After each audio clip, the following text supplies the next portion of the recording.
expecting some good news. Hopefully the rain will continue to hopefully decrease here versus the East Coast, right? Yeah, you know, we'll start to see those waves of rain. We'll get some breaks here and there as we're headed into the later part of the morning even, and then through the afternoon. And you can see some of those waves already. So we have one ending and then one just entering our radar image there as we are going through the next couple of hours.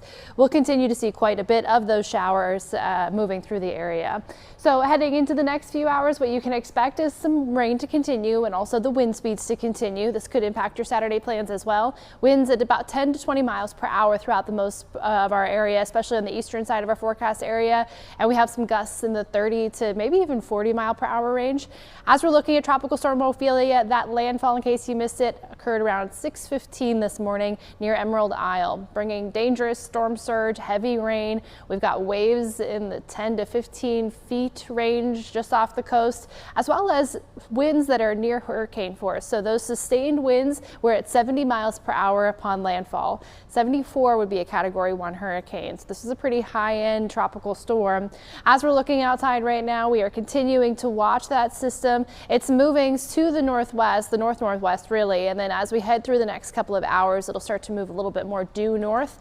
It's going to downgrade, but not out of tropical storm territory until overnight into tomorrow when it moves into Virginia. So it's likely to remain a tropical storm all the way through the day today as it moves through North Carolina. You can see though the system itself and the center of the system is far to our east, but of course we know that you can feel those impacts far away from the center, and that's kind of what we're dealing with here locally. So what we can expect is that tropical storm warning along the coast as we're going through the day today for North Carolina as well as Virginia because of that storm surge, because of those strong winds, and because of that heavy rain. Along the coastline, they are also expecting the potential for damaging winds and isolated tornadoes from severe thunderstorms. So a lot of concerns if you have family out anywhere east of us or if they're at the coast.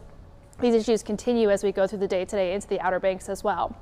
For us here locally, we're expecting some heavy rain on the eastern side of our forecast area. Essentially, the closer you get to the storm, the higher your rain total is. So as we're looking at the triad, we get about 1/4 of an inch to a full inch of rain. Those highest rain totals in areas like Alamance County, as well as the eastern side of Guilford County. Mountains and the foothills looking at a trace amount of rain up to a little bit more than 1/4 of an inch of rain. Those strong wind gusts as well, and then that potential for flooding in the eastern side of the forecast area.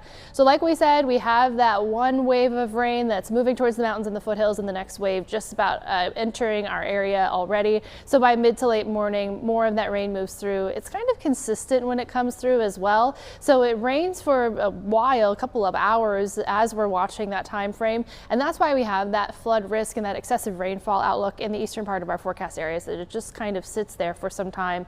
And then we'll start to see that wave of rain continue as the system moves to the north.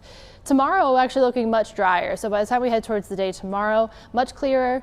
Other than that strong wind gust threat and other than that excessive rainfall outlook for the eastern side of our forecast area, this will likely impact your Saturday plans, which is why it is an impact day today.